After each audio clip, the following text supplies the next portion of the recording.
Hi, everyone. Welcome back to the Unleashing Potentials podcast. Today's special guest is Alyssa. How are you doing, Alyssa? Welcome. Hi, it's wonderful to be here. Yes, I'm happy to have you too. Can you tell our listeners where you're tuning in from? Yeah, I am in sort of the lower Midwest in the United States, down in Missouri. Oh, nice. And you were telling me it's nice there today. It is beautiful there today. We are having what seems like it might be kind of the last bit of fall before it really gets wintry, and I am Mm. enjoying it while it lasts. I would too. Yeah, it's snowing here and it's just, ugh, it's great. Welcome to the podcast. Can you start by telling us who you are and what you do? Yeah, so I am Alyssa, and I work with my business called Alyssa's Yellow House to do home organization specifically for people who have really, really struggled with conventional organizing. Mhm, So, my perspective is I am adult diagnosed with autism and I also have ADHD. mhm, So, I have a very different way of looking at organizing than a lot of the books and shows and media content that is out there. And so I work with people who also have autism and ADHD, but also just people who do not really find themselves fitting well into the way that conventional organizing works to help them figure out what really works for them, mhm, what is organizing, and everyone has kind of an intuitive way that they naturally move through their space and that they naturally organize. So I help people find what that way is for them in their own space.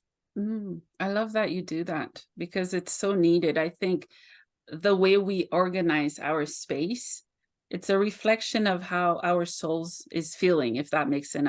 Like our hearts, how it's feeling, and it's a good feeling sometimes. Sometimes it's not good. It depends on the condition of our space.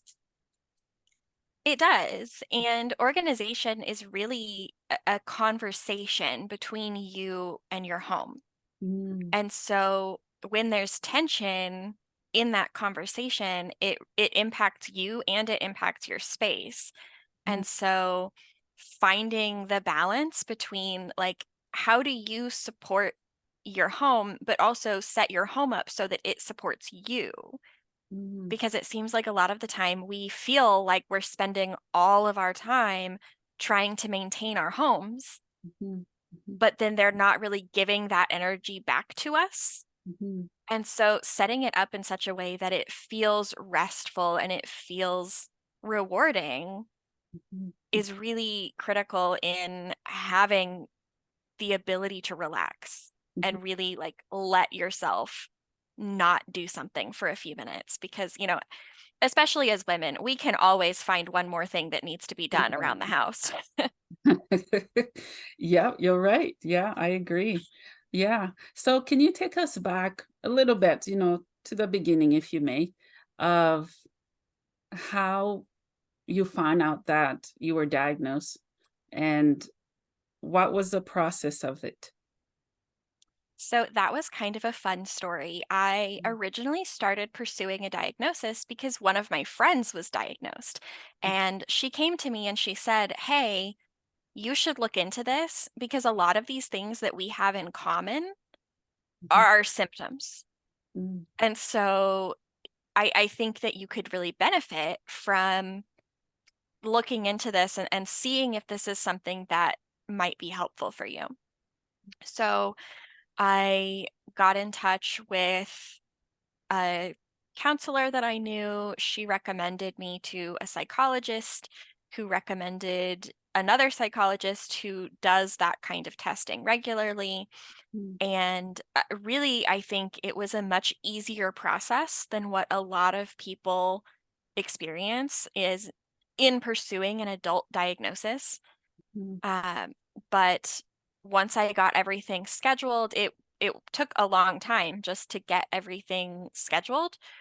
mhm, But after I went in for an evaluation, there was some paperwork, and then I received my diagnosis. And this all sort of happened for me right around the time of the pandemic. So there was a lot of extra time that I had to put toward that, that I don't think I would have been able to do normally. Mhm.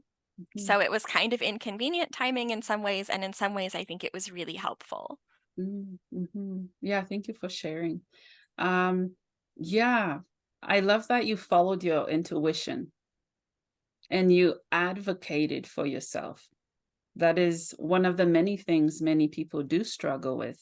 One, they don't want to keep irritating doctors saying, keep looking, there's more to this.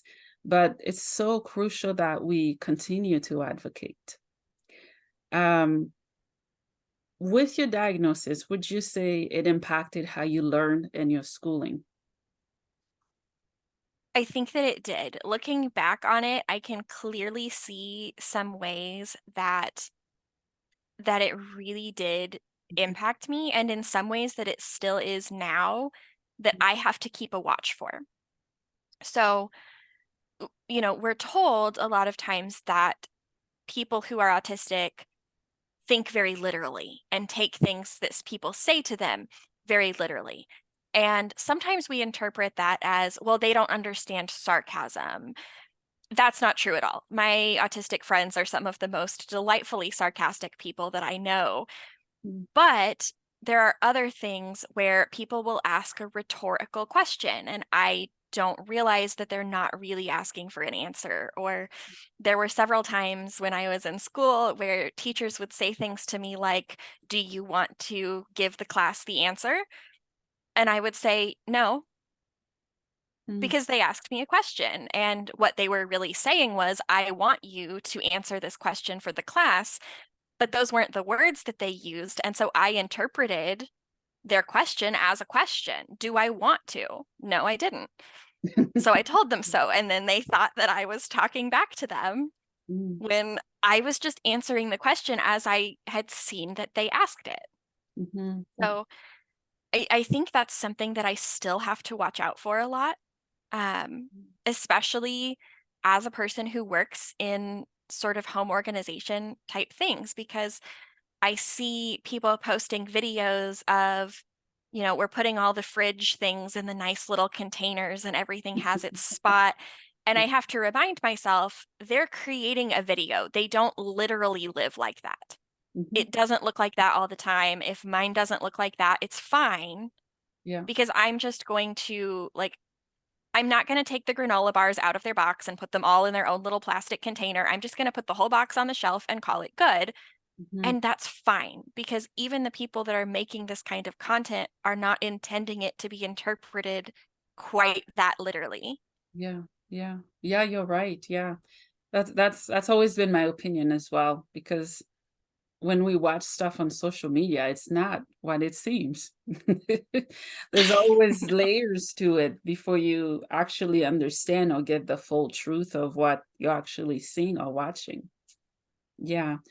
In your own opinion, can you tell my audience what is ADHD and autism, even though all of us have heard of it, but it means something else to everyone? I want to hear your thought on that. So for me, ADHD, it seems like there's common wisdom that says that ADHD is an inability to pay attention. Mm, And I don't experience it that way. I experience ADHD as an inability to direct attention. mhm, I have to move through my day with the flow of what my brain wants to do, because I can't just set a schedule and say, now I'm going to pay attention to this. mhm. If my brain doesn't want to, then it won't. So I have to watch for those moments when that's something that feels rewarding to me, and then I can pay attention to it. Yeah. As far as autism, I even though I have both, I identify much more with sort of the autistic characteristics than I do with the ADHD. Mhm, So for me, the way that I experience the autism is kind of split between the positives and the negatives. mm, As far as the negatives go, I have a harder time building relationships with people. because people do things that don't make sense to me and I do things that don't make sense to them. Mm, And so I think relationally, it's much more of a struggle, mhm, but I also notice things that other people don't notice. mm, And that is really helpful to me because, like, I remember being a kid and people would constantly tell me, please stop analyzing commercials, mm, because a commercial would play and I would say, okay, well, they said this. They want you to think they said that, but they didn't. They said this other thing that's way less favorable. yeah. And people would be like, oh my gosh, just stop. Mm, But also now, as an adult, having to navigate like, much larger financial responsibilities, mhm, it's really nice to be able to sort of see through the, okay, here's what they want you to believe that it says, but here's what it actually says. yeah, yeah. Oh my gosh, I've done the same thing. I don't like commercials. I always fast forward them. It's like being able to see straight through what they're trying to sell, or I don't watch commercials because I deconstruct them and I analyze them, all of them. Wow, that's fascinating. I found someone who does what I do. Oh wow, that's so cool. So when did you realize that you wanted to help people organize their life or homes? So after I was diagnosed and I was spending a lot of time at home, when you get to leave your home every day, you can kind of ignore the Mm, state of it.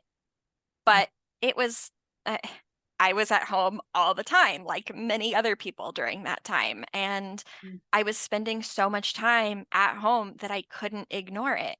And mm, I felt like I was, originally, I thought, oh, this is great. mm, I will have all this extra time to, put things in order and get everything how I want it to be. mhm, And then it felt like I was working so hard and just not making any progress. mm, But my background is in education. And so I started thinking, if I had a student who was struggling this much, would I talk to them like I'm talking to me? yeah. Absolutely not. I would never sit around and tell a child, well, if you just weren't so lazy, then you could do this. Or you just need to, have more discipline and get this together. Or, wow, everybody else can do this and you're the only one who's really struggling. I would never say those things Mm, to another person. So mhm, why was I so eager to say them to myself? mm, So then I started thinking, what would I do? It's not what I've been doing. yeah. So what would I actually do?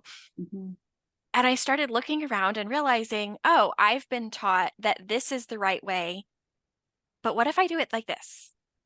mm, I've been taught that this is the only way to make it work.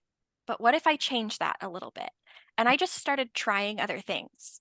mhm, And I was excited about it because it started working. So yeah. then I was sharing it with my friends and my family, and they started saying, hey, I tried that too, and it worked. And it's working for me. Yeah. And I'm doing these things now, and I feel like I have more control and more peace, and I feel like it's more functional. Mhm, And that was really motivating. And sort of through that process, I realized if I felt so alone in this, and so many of my friends and family also felt like they were the only one struggling with this and there was no solution, mm, then probably we're not the only ones. yeah. So I should put this out there so that other people can also be benefited, Yeah. because this is so huge that Mm. I mean, when we think of organization, we think of like things in neat little color coded bins with labels on. Yeah. And it's just so much bigger than that. And it impacts so much more of our lives than that. Mhm, And I didn't even realize until I started sharing with people how much it really does impact our lives. yeah. So Yeah. I had to put it out there. Yeah. Well, I'm grateful you did because we're talking. And we're having this amazing conversation, which I love. Yeah. Organization, it's complex and also not complex. And it doesn't take a genius to know that when you have a clean space that is decluttered, that you feel better. But it's so hard to do. In your opinion, why do you think it's so hard for us to do that? I think it's hard because we all have different values, Mm, and our space should reflect our values. yes. And so when we start thinking to ourselves, my space doesn't feel good, Mm, what that really means is my space is not reflecting my values. mhm, And so we start looking for resources, and what we find are resources that reflect other people's values. mm, And so I was just having a conversation earlier this week where someone was saying to me that they had tried the tidying up, mm, but they were like, well, but if I'm picking up every single item thinking, does this bring me joy? mm, Sometimes it doesn't, but it brings me something else. I feel something else when I pick this up mhm, that's not joy. Like maybe it's something that's sentimental to me mhm. and it reminds me of spending time with someone that I loved, but it's not a joyful feeling. So then what do I do with that? And I think that anytime we're trying to use someone else's values to evaluate our own, Yeah. there's an inherent mismatch and it feels very complicated Mhm, mhm. because we're just trying to put ourselves into a box that we don't fit into. Yeah, yeah, I agree. Yeah. Would you say that the way we are organized as adults can also be influenced how we were taught to be clean and organized as kids? I think it definitely can. And I think it's kind of a funny process because, we can all remember being a teenager and your parent, whoever comes in and cleans your room, Mhm, and they're just sure that they've helped you. And you're like, I can't find any of my stuff. It's all gone now. Why did you do this? It's so frustrating. And then somehow, as an adult, it's like we flip this switch and we suddenly forget mhm, that we have our own way of doing it. And mhm, it doesn't have to look like everyone else's. And it doesn't matter if mom or dad or grandma thinks that it's organized, if we think it's organized. And suddenly we think there is one way to do organization for everybody. And Yeah. I'm not sure where or why that happens, Mhm, but we all used to have this deep understanding that organized for you and organized for me was not necessarily going to look the same. yeah. And then we've lost that. Mhm, And now we're trying to fit all of us into this one system mhm, and getting very frustrated when it's not working as well as we'd like. mm. Yeah, you're right. Let's talk about shared spaces, with family members. You throw kids in the mix, good Lord. Because I have two kids and I constantly have to remind them, pick this up, clean this up. And sometimes they do, sometimes they don't. Guess who does it? Me. And it's frustrating. Oh, it could be having a partner that doesn't pitch in to help clean stuff, and you're like, ooh, there's a lot of anger, and you just give up. You know, what are your There thoughts? is, yeah. And it always does seem to come down to mom, right? Mom is the Yeah. final arbiter of everything, and it's exhausting. Mhm, So, one of the things that I really like about sort of the version of organizing that I use, mhm, which is not intended to have you organize just like me. mm, It's a system where you can work through how do you naturally organize and what does naturally work for you and what values are you using in your organization, mhm, is that you can use those values with other family members and say, okay, what do we want this space to be like? mhm, What are our standards for what this space is like? mhm, mhm, And then when there are, once children get old enough, when they're, very, very young, this is not really something they understand as well. And it is more holding their hand and helping them learn to put toys away and that kind of thing. But once they get a little bit older and you can start asking them, hey, is that what this space is used for? Is that what this space should look like when we're done here? Mhm. Mhm. And then they can start to put that together with, okay, we have agreed that this is not what this area should look like. Mhm. And the things that are here are mine, which means I need to take care of moving this back to the standard that we have for how this space should be. Mhm. Mhm. Yeah, yeah, that makes sense. Yeah. And it's hard. It's a continuous battle, to be telling either grown-ups or little ones, put this away, pick this up. It doesn't go there.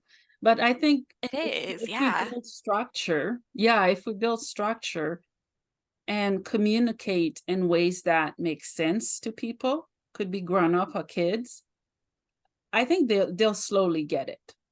But They if we, do. yeah, yeah, go ahead. Well, Mhm. and one of the important things that I think we can do, especially as a person with autism, Mhm. is being very clear with our language. So we tell kids, I mean, I grew up in the 90s and Mhm. everybody I know was told clean your room. And we were like, well, it's clean. Like there's nothing sticky, there's nothing dusty, there's nothing spilled, Yeah. and sort of differentiating between cleaning and organizing. Mhm. Because so often we say clean this up, and what we mean is pick it up and put it away. We don't actually mean it's dirty and needs to be cleaned. Mhm. And that kind of language can be very confusing because as a child, when you're taught, I mean, when you spill your milk and someone says we need to clean this up, what they mean is we need to get a towel, we need to wipe it up, we need to make sure that it's not sticky, we need to put this in the laundry. They don't mean pick something up and put it on a shelf. And those are very different processes and very different experiences. Mhm. So differentiating between these things need to be picked up off the floor and put in the location where they go is Mhm. a much different process from cleaning, which might be, vacuuming or sweeping or dusting. Mhm. And so pulling those apart from each other Mhm. can really help kids and also partners, I think, to understand. Because I found this with my partner a lot. I would say to him, can you help me clean this up? And he would say, well, it's clean. Like, yeah, I vacuumed. We're good. I was like, no, it's disorganized. Mhm. I am using the wrong words. I am asking you to help me clean when what I mean is I want you to help me organize. Mm. Wow. Yeah, language, like a language gap, I would say. It's like Yeah. we're speaking, but it's not making sense. Yeah, yeah. I have chore lists. I make lists of chores and I specify what I need to be done, and I find that helps. What are your thoughts on people having a list of chores? I definitely think that that helps. Mhm. The the caution that I have with chore lists is that someone has to build them.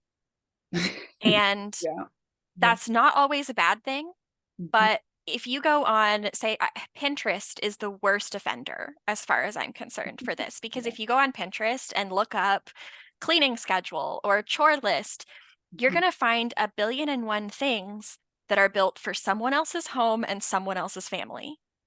Mm. So if you download a list off the internet that says clean the air fryer, well, I don't have an air fryer.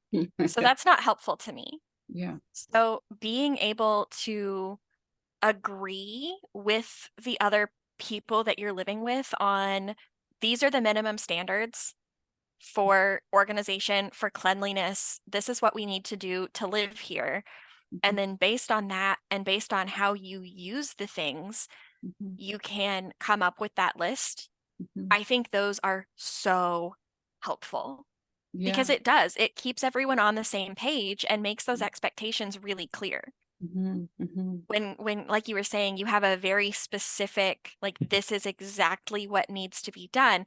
That's a very clear expectation, which means it's easy to meet because you're not guessing, what does mom want me to do? Mhm. It's right here for you. Mhm. Mhm. So I love those. I think that is a wonderful way of doing things as long as it's a list that fits your family and your home and Mhm. it's not someone else's list that you downloaded offline that doesn't actually fit your space. Yeah, that's true. I'm guilty of that, right? I've looked on Pinterest, and what I do is I tweak out what doesn't align with what I want in my home.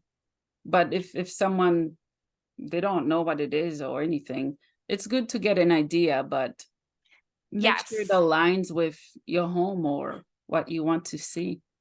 Yeah, it's a great place to start. Mhm. Having a list that someone else has already completed is a wonderful place to start. But like you said, you do have to change it to fit your space. And so when you go to look for something like that, do it with the understanding that this is not going to be perfect. I am not going to find a list that someone who lives here in my home with me has already built, and Mm, I'm going to have to adjust it. But also, it's worth it to do that adjustment because, like you're saying, then you're not starting from zero and you still end up with clear expectations that everyone can yeah. easily access. Yeah, I agree. Yeah. Let's talk about decluttering, attachment, and then I'm gonna put de-attachment, meaning, sometimes we're attached to certain things that we have. How do we work on the attachments that we have with that specific item? Could be clothes, could be anything. And then how do we detach our emotions and feelings from that? That's such a good question. And sometimes I just don't think that we can. And I think Mm, that's okay. yeah. I think that we have to have tolerance for there are going to be some things that we may not use, but we also may never feel good getting rid of. Mm, yeah. But when you have when you start really turning your space into a place that feels good for Mhm. you, you want the things that are in it to also feel really good. And many of the people that I've talked to about this, as they sort of progress through this process of making their space really their own, Mhm. they start to find that they're choosier about what they want to keep in it. Yeah. And so it's a different process for every person of deciding Mhm. what do I want to hang on to? What do I want to let go of? Mhm. Mhm. But one of the things that makes it easier to let go of sometimes is looking to your community. And I know that there are lots of places that have local free cycle groups or local buy nothing groups, and those are really good opportunities. I had I mean, personally, I had like some refrigerator containers, some storage containers that I wasn't using. They were sitting around. I was like, well, but they're good containers, so I don't necessarily want to get rid of them, but I'm not using them because I have these others that I like better. Finally, I said, I'm just going to let them go. And if I need to go get more later, then I can. But for now, I'm just going to let these go. So I posted them to a local Buy Nothing group, and I had someone get in touch with me and say, basically, I have toddlers and I'm on my own, and I would love to have those because that would help me so much. Wow. And the amount of joy that I got from passing those things on Mhm. was so much more joy than I was getting from having them hanging around in my home. Wow. And then that was motivating to look at other things and think, what am I holding on to through force of habit Mhm. that's not really like it's easy to feel attached to things just because we own them, Mm. even though they're not really fitting your values, they're not really making you happy, they're not really enriching your life in any way. Yeah. And it's so rewarding to be able to see those things passed on to someone else where they are enriching their life. Yeah. Yeah. And it's a very painful muscle to keep exercising, to discipline ourselves and to do what we know is right, what we know we should do. But some people struggle with the emotional attachment to things.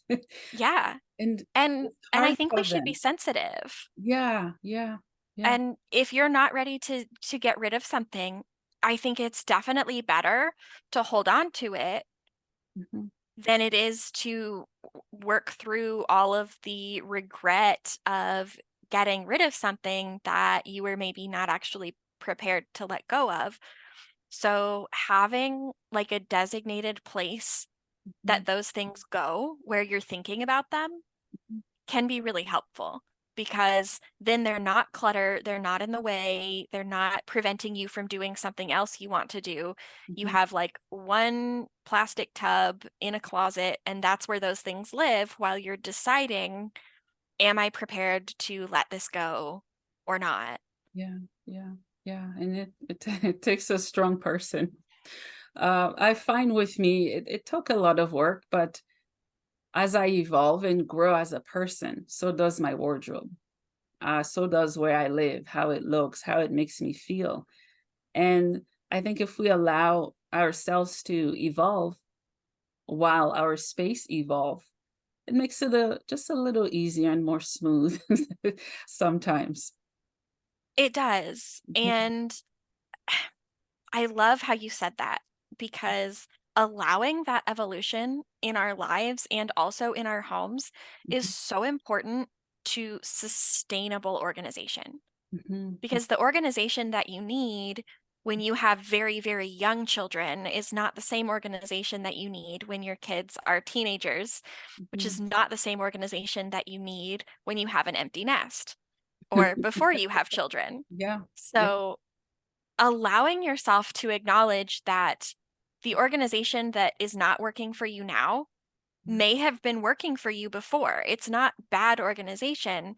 Mhm, It's just that your needs are no longer the same. And so your organization can evolve to fit what your needs are now. mhm, mhm. Yeah, yeah, I agree. Um, what is your organization called or company? Alyssa's Yellow House. How did you come up Yes. with that name? So when I was very young, we lived kind of in a suburb, and on the way to school every day, and then on the way home, we would pass at the very end of the street. There was this great big yellow Victorian house with Wow. big wide siding and a huge front porch. Mm, And I absolutely love Christmas. And every year for Christmas, they decorated all out.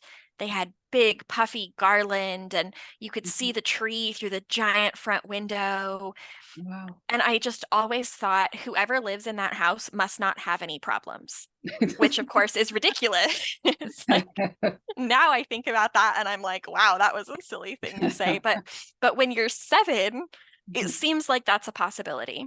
mhm, So as I moved out and had my own place to care for and lived in apartments and lived in all kinds of places, and I always thought I need to live in a yellow house because then I'll be happy. And eventually realized like it's not the yellow house. It's the feeling that you get when you get home. mhm. That feeling that when you enter the front door, everything is just a little bit more okay Yeah. because it feels like such a sanctuary. Mhm, And that's true whether you have a yellow house or not. mhm, And you can create that kind of energy in any place that you live.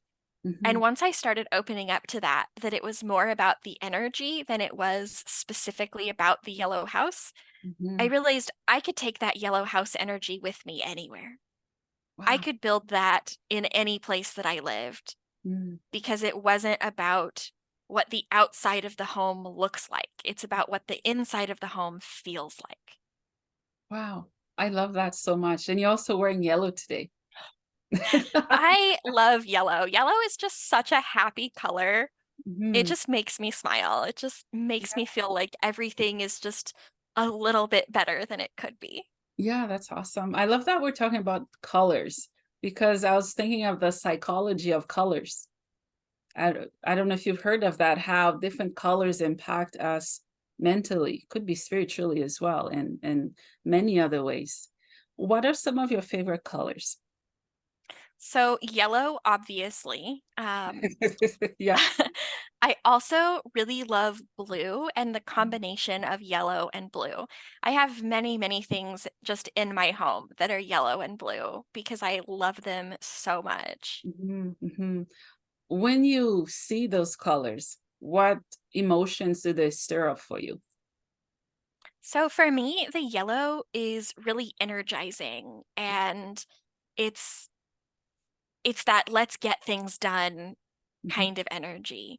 And then the blue sort of sits right next to the yellow and says, let's slow down, let's relax, let's have this nice peaceful mhm. place. And I think that having both of those colors around me sort of pulls in both of those energies for me. That's now it's time to get things done, and then once we've passed that time, Mhm. it is just as important to be able to really relax and get that restorative time.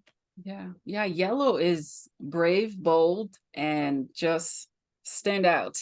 As you were talking, I'm just imagining in my mind all the colors, what they could say or do. I'm more of a subtle. I love gray, purple, like grayish purple, blue. I have a touch of yellow here and there, and pink. It depends. But yeah, I love what colors do to us and for us. Mhm. I know a little bit about color theory, but not a whole lot. So that's very interesting.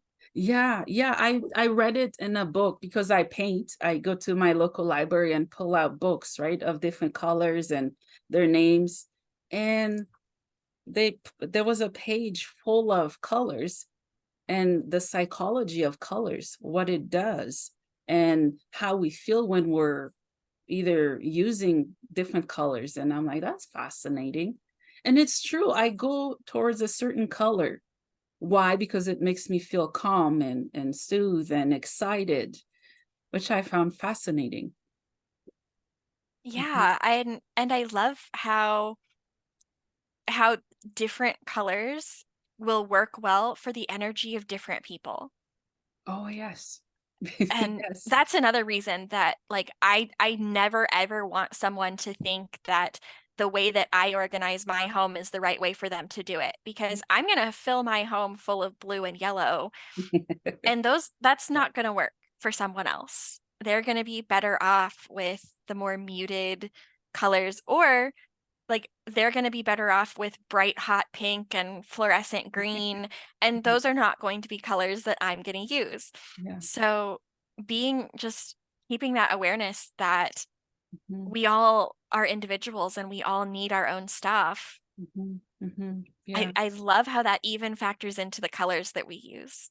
Yeah. I think life is beautiful in colors. I agree. Yeah, and I've encountered people who color impacts their wardrobes and self-esteem. I don't know if it's something you particularly focus on, but it kind of came to mind because some people won't try different colors on them, whether it's their hair color or what they wear. Is that something that you can touch on a little bit? You- Yeah, so a lot of times I think we don't really allow, like we were talking about earlier, with allowing yourself to grow and change and experience new circumstances.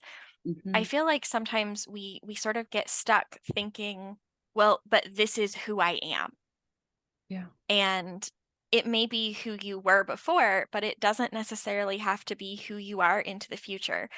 And I see this a lot with clothing, where people will say, oh, well, I'm going to keep that because I will fit into it again. Or I'm going to keep this because this was just really sentimental to me.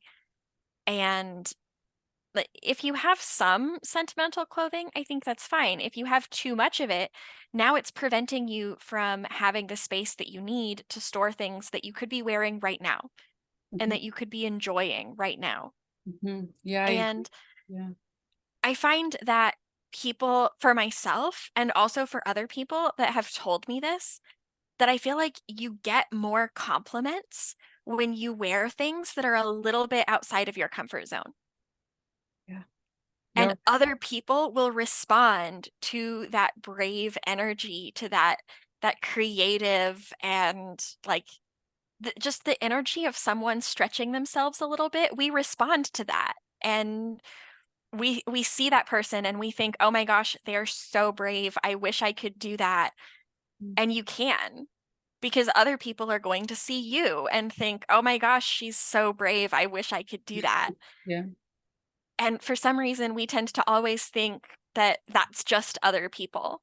Mm, And it doesn't have to be. And if you see something and you're like, this is the most hideous garment I've ever seen in my life, and I love it so much, mm, wear it.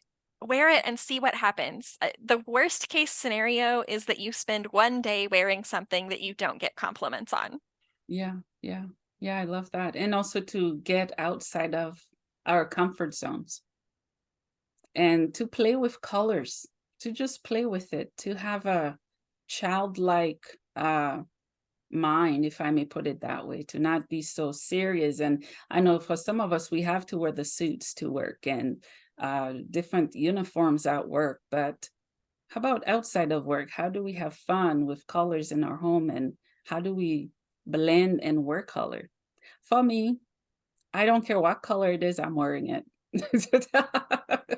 I've worn purple, pink, blue. I don't care. And I woke up certain days, I'm like, aha, this is how I'm feeling today. That's what I'm gonna wear. It's a feeling thing for me.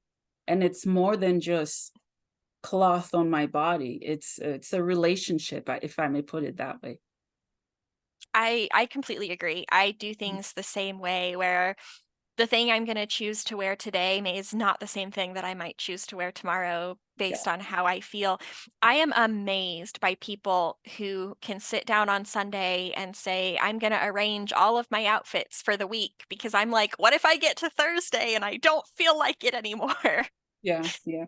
And it just amazes me that people can do that because for me, it's so on a moment to moment basis Mm. That's that, true power. Yeah, that's awesome. Wow.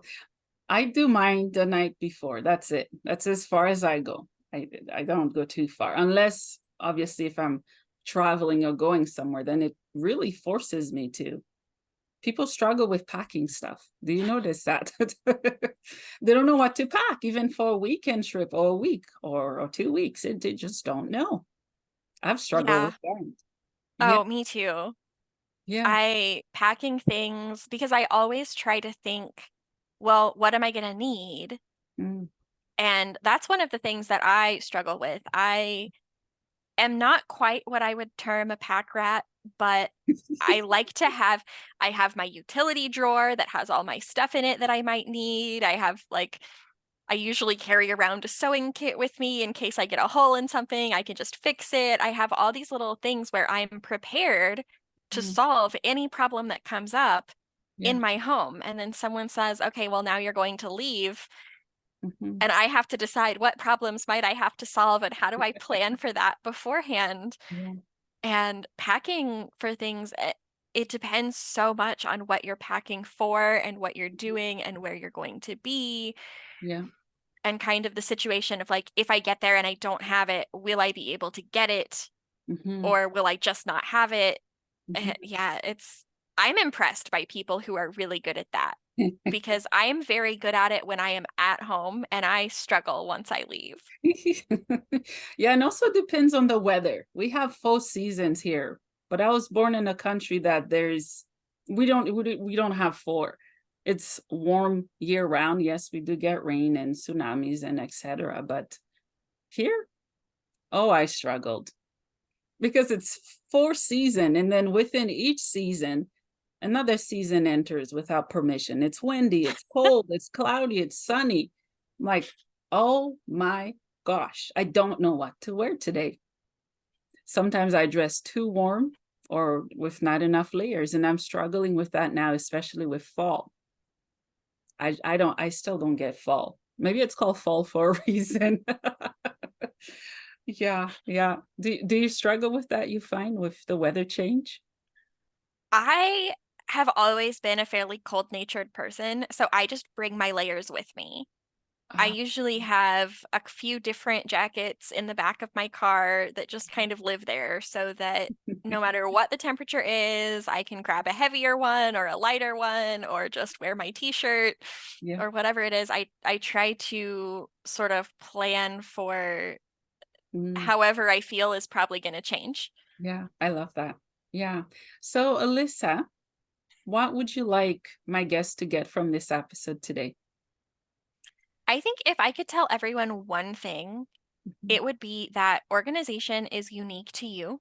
mhm, And what you really need if you're struggling to organize mhm, is the ability to either do it yourself or have someone to guide you to figuring out what is your intrinsic method of organization and what do you naturally do when mhm, you're in your space? Because that is what's going to let you feel the most authentic and also have the most motivation and the most sort of, how do I say this? The easiest time of being able to maintain your system. The mhm. most sustainable method of organizing for you Yeah. will be the one that just feels most natural. Mm. Oh, I love that. Beautifully said. And very easy to understand, people. Because we do struggle with different things, and that's what makes us who we are. We can learn from each other, and that's always good. Um, what is the meaning of life for you? Sorry, I had a brain pause here. I don't like when my brain sneak on me like that. Yeah, what's the meaning of life for you? That is such a good question. Thank you. I think for me, the meaning of life is probably just to have as much peace as I can and as much positive impact for peace for others as I can. I love that. I want everyone to just feel like they have that yellow house energy all the time. Mm, And I think for me, probably the yellow house energy is kind of the meaning of life. yeah, yeah, I love that. Where can my listeners find you and support your work and maybe work with you? Yeah. So find me on Instagram at Alyssa's Yellow House. I also have a Facebook group for home organization. We talk about a lot of stuff in there. It's really fun. Mhm, That is also Alyssa's Yellow House. mhm, And then my website, my email, also Alyssa's Yellow House. So I love talking about this. If you have any questions, please reach out to me. This is my favorite thing to do, my favorite thing to talk about. I would love to see what programs I have, what things are going to work best for you to really help you and your home feel comfortable and be the best that it can be. Yeah, I love that. Do you have any final words or anything you'd like to share to leave my guests with today? Yeah, I think the very last thing is if you feel like you're struggling with your organization, you are not the problem. The problem is your system. Yeah. And the more time you spend telling yourself that you're the problem Mhm, is just more time you're not spending getting a better system that's actually going to work for you. yeah. So Mhm, I would say stop wasting energy telling yourself you're the problem mhm, and start building a system that feels authentic. I love that. Well, Alyssa, thank you so much for your time. Thank you for all you do and for helping us organize and feel better and more bright and yellow. Yeah, thank you so much for having me. It's been such a good time. Yes, it has. Thank you.